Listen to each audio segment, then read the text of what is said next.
சட்டத்துறை அமைச்சர் ரகுபதி செய்தியாளர்களை சந்தித்துள்ளார். அதன் நேரடி காட்சிகளை பார்க்கலாம். அந்த லாக்அப் டெத்துக்கு இந்த லாக்அப் டெத்துக்கும் நீங்களே வேறுபாடுகள் இருப்பதை உணர்வீர்கள். குற்றச்சாட்டுகள் சொல்லப்பட்டவுடன் குற்றம் சாட்டப்பட்டவர்கள் அங்கே கைது செய்யப்படுகிறார்கள். சிறையிலே சில சம்பவங்களிலே அவர்கள் உயிரிழக்க நேரிடுகிறது, இல்லை என்று நாங்கள் சொல்லவில்லை. ஆனால் அங்கேயெல்லாம் யாரும் சாத்தாங்குளம் போன்றவற்றெல்லாம் புகார் கொடுத்து பல நாளாகி அவன் உள்ளே இருக்கானா இல்லையான்னு தெரியாம நீதிமன்றத்தில் ஏபஸ் கார்பஸ் பெட்டிஷன் போடக்கூடிய அளவுக்கெல்லாம் சூழ்நிலை போயிருக்கிறது. இங்கே அப்படி அல்ல, இருக்கிறார், அவர் காவல் நிலையத்தில் இருக்கிறார் என்பதற்கான ஆதாரங்கள் இருக்கின்றன.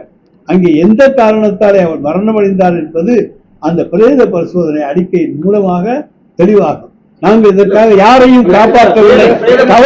தவறு செய்தவர்கள் காவல்துறையினராக இருந்தாலும் அவர்கள் சட்டத்தின் முன்னாலே தண்டிக்கப்படுவார்கள் என்று எங்களுடைய முதலமைச்சர் அவர்கள் தெளிவாக சொல்லிவிட்டார்கள். ஆனால் கடந்த முதலமைச்சர் அப்படி சொல்லவில்லை. வலிப்பு நோயால் இழந்ததா சொல்லியிருந்தாங்க. ஆனா பிரேத பரிசோதனை முடிவு வந்துருச்சு. 10-15 இடத்துல காயம் இருக்குன்னு சொல்லிட்டாங்க. இன்னைக்கு அவரை தாக்குதல், காவல்துறை அஜித்குமாரை தாக்குறதான வீடியோ வெளியில இருக்கு. இது என்னன்னா பொதுவா என்ன சொல்றாங்கன்னா ஒரு அரசே கொலை செஞ்சா கொலை வழக்கு பதிவு பண்ண மாட்டாங்களான்றது மனித உரிமை செயற்பாட்டில் எல்லாம் கேள்வி முன்வைக்கிறாங்க. நாங்க என்ன சொன்னேன் உங்கள்கிட்ட, குற்றவாளிகளை நாங்கள் பாதுகாக்க மாட்டோம், குற்றம் சாட்டப்பட்டவர்களை பாதுகாக்க மாட்டோம், அவர்கள் மீது உரிய நடவடிக்கை எடுக்கப்படும் என்பதை எங்கள் முதலமைச்சர் சொல்லி இருக்கின்றார். எனவே இந்த பிரேத பரிசோதனை அறிக்கையின் அடிப்படையிலே அடுத்த கட்ட நடவடிக்கையை அரசு மேற்கொள்ளும். சென்னை உயர்நீதிமன்றமே இது போன்ற வழக்குகள் தமிழ்நாடு அரசோட செயல்பாடு சரியில்லை அப்படின்னு விமர்சனம் இருக்கிறாங்க. உயர் நீதிமன்றத்துடைய விமர்சனத்துக்குள் நான் செல்ல விரும்பவில்லை. ஆனால் அதே நேரத்தில் எங்களுடைய காவல்துறையை போல சிறப்பாக செயல்பட்டு காவல்துறை கிடையாது. ஒருத்தர் புகார் கொடுக்கிறாங்க, இவர் தான் சொல்றாங்க, அவற்றை நகை இருக்குன்னு சொல்றாங்க, சந்தேகத்தின் பேரில் அவர் கைது செய்யப்படுகிறார். அங்கே சில சம்பவங்கள் நடக்கிறது. எதன் காரணமாக இறந்தார் என்பதற்கு முதலிலே ஒரு காரணம் சொல்லப்படுகிறது. இப்பொழுது நம்முடைய நிருபர் சொல்லி இருக்கிறார், அவர் 10-12 இடங்களிலே தாக்கப்பட்டிருக்கலாம் என்று. அவற்றையெல்லாம் வைத்து பார்த்து அதுதான் மரணத்துக்கு காரணமாக இருக்க வேண்டுமா என்பதையும் நான் பார்க்கிறேன். இதுக்கு சம்பந்தமே கிடையாது.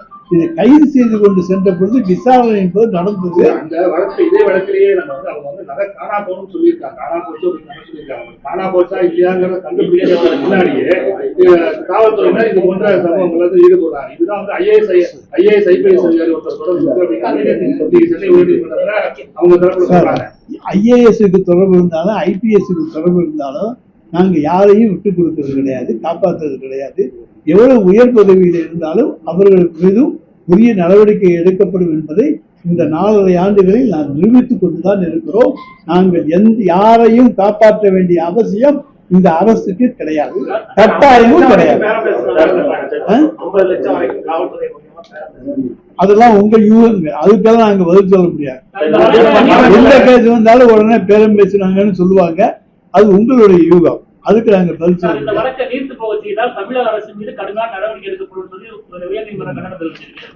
சார், நீர்த்து போச்சு முதல் நாள் நடந்திருக்கு. இப்ப அடுத்த கட்ட நடவடிக்கை நடக்க போகுது. நீர்த்து போக செய்யறதுக்கு என்ன வேலை இருக்கு? இப்படித்தான் அண்ணா பல்கலைக்கழக சம்பவத்துல சொன்னீங்க, நீர்த்து போயிடும் ஒன்று இருக்காதுன்னு சொல்லி 5 மாதத்துல நாங்க தண்டனை வாங்கி கொடுத்துருக்கோம். அதே போல இதையும் 5 மாதம் 6 மாதத்துக்குள்ள தண்டனை வாங்கி கொடுத்து நீதிமன்றத்தில் இந்த அரசு சிறந்த அரசு என்கின்ற பாராட்டுதலை நாங்கள் நிச்சயம் பெறுவோம்.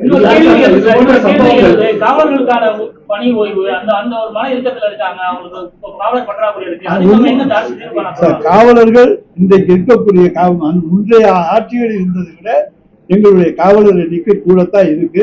இன்னும் புதிதாக நாங்கள் காவலர்களை தேர்ந்தெடுத்துக் கொண்டுதான் இருக்கிறோம், பயிற்சி கொடுத்துக் கொண்டுதான் இருக்கிறோம். மக்கள் தொகையும் கூடுகிறது, காவலர் எண்ணிக்கையும் கூடிக்கொண்டிருக்கிறது. எனவே நிச்சயமாக அவர்களுக்கு அழுத்தம் இருக்கக்கூடாது என்பதற்கு தேவையான வசதி வாய்ப்புகளை அவர்களுக்கு நாங்கள் உருவாக்கி தந்து கொண்டிருக்கின்றோம்.